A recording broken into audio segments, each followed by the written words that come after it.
America ಏನೇ ದೋಸ್ತಿ ಅಥವಾ ಆಪ್ತ ಅಂದ್ರೂ ಕೂಡ ತನ್ನ ವಿಷಯಕ್ಕೆ ಬಂದಾಗ ಎಲ್ಲರನ್ನು ಆಚೆ ಇಟ್ಟೆ ನೋಡುತ್ತೆ. ಭಾರತ ಏನ್ ಇದಕ್ಕೆ ಹೊರತಲ್ಲ. ಭಾರತ ದೋಸ್ತಿ ಅಂತ ಹೇಳ್ತಾನೆ America ತಾನೇನ್ decision ತಗೋಬೇಕೋ ತೆಗೆದುಕೊಳ್ಳುತ್ತೆ.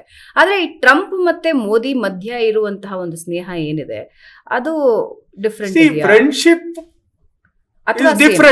Friendship is different. When it comes to their country and policy ಅದು ಡಿಫ್ರೆಂಟ್.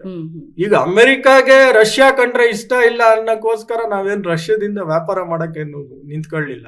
ನಾವು ಅವ್ರಿಗೆ ಹೋಗಿ ಕನ್ವಿನ್ಸೇ ಮಾಡಿದ್ವಿ. ಅವ್ರು ಇರಾನ್ ಮೇಲೆ ಅವ್ರು ಯಾವತ್ತೂ ಇಷ್ಟಪಡ್ಲಿಲ್ಲ. ಬಟ್ ಚಾಬರ್ ಪೋರ್ಟ್ ಅಲ್ಲಿ ಹೋಗಿ ನಾವು ಸಿಕ್ಕಾಪಟ್ಟು ನೋಡಿ, ಅದು ಒಂದು ನೆಗೆಟಿವ್ ಆಗುತ್ತೆ ನಮ್ಗೀಗ. ಚಾಬರ್ ಅಲ್ಲಿ millions of rupees ದುಡ್ಡು ಹಾಕ್ಬಿಟ್ಟು ಆ ಪೋರ್ಟ್ ಡೆವಲಪ್ ಮಾಡ್ತಾ ಇದೀವಿ. ಈಗ ಅದ್ರ ಮೇಲೆ ಟ್ರಂಪ್ ಸ್ಯಾಂಕ್ಷನ್ಸ್ ಆಗೋ ಚಾನ್ಸಸ್ ಇರುತ್ತೆ. ಬಿಕಾಸ್ ಇರಾನ್ ಮೇಲೆ ಅವ್ರಿಗೆ ಆಗಲ್ಲ. ಈಗ ನಾವು ಹೋಗಲ್ಲ ಇನ್ವೆಸ್ಟ್ ಮಾಡಿದೀವಿ. ನಾವ್ ಯಾಕೆ ಇನ್ವೆಸ್ಟ್ ಮಾಡಿದೀವಿ?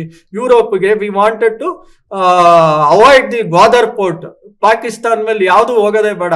V will go through Chabahar port. ನಮ್ಗೆ ಎಷ್ಟೋ 4-6 ವಾರ ಕಮ್ಮಿ ಆಗಿರೋದು. ಆಮೇಲೆ ಫ್ರೈಟ್ ಚಾರ್ಜಸ್ ಕಮ್ಮಿ ಆಗಿರೋದು. ನಮ್ಗೆ ಇನ್ನೂ ತುಂಬಾನೇ ಬೆನಿಫಿಟ್ ಇರೋದು. ಅದಕ್ಕೆಲ್ಲೋ ಈಗ ಹೊಡೆತ ಬೀಳುತ್ತೆ ಆ ಇರಾನ್ ಇಶ್ಯೂ ಇಂದ. ಬಿಕಾಸ್ ಚಾಬರ್ ಪೋರ್ಟ್ ಮೇಲೆ millions of rupees ಇದೆ. ಸೊ ಅದು ಒಂದು ನಮ್ ನೆಗೆಟಿವ್ ಪಾಯಿಂಟ್ ಅಲ್ಲಿ ನಾನು ತರಬೇಕಾಗಿತ್ತು, ಮರೆತುಬಿಟ್ಟೆ.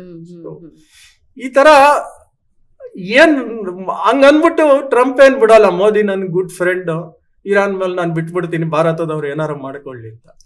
Probably taking the decisions may be little easy, the approachability might be there. But ಅವ್ರ ದೇಶದ ಪಾಲಿಸಿ ಅಗೇನ್ಸ್ಟ್ ಆಗಿ ಮಾಡಿ ಫ್ರೆಂಡ್ಶಿಪ್ ಗೋಸ್ಕರ ಮಾಡ್ತಾರೆ ಅಂತ ಯಾವ ದೇಶನೂ ಮಾಡಕ್ ಹೋಗೋದಿಲ್ಲ.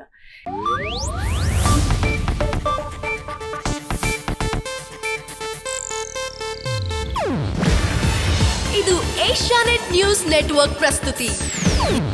ನೀವು ನೋಡ್ತಿದ್ದೀರಾ ಏಷ್ಯಾನೆಟ್ ಸುವರ್ಣ ನ್ಯೂಸ್.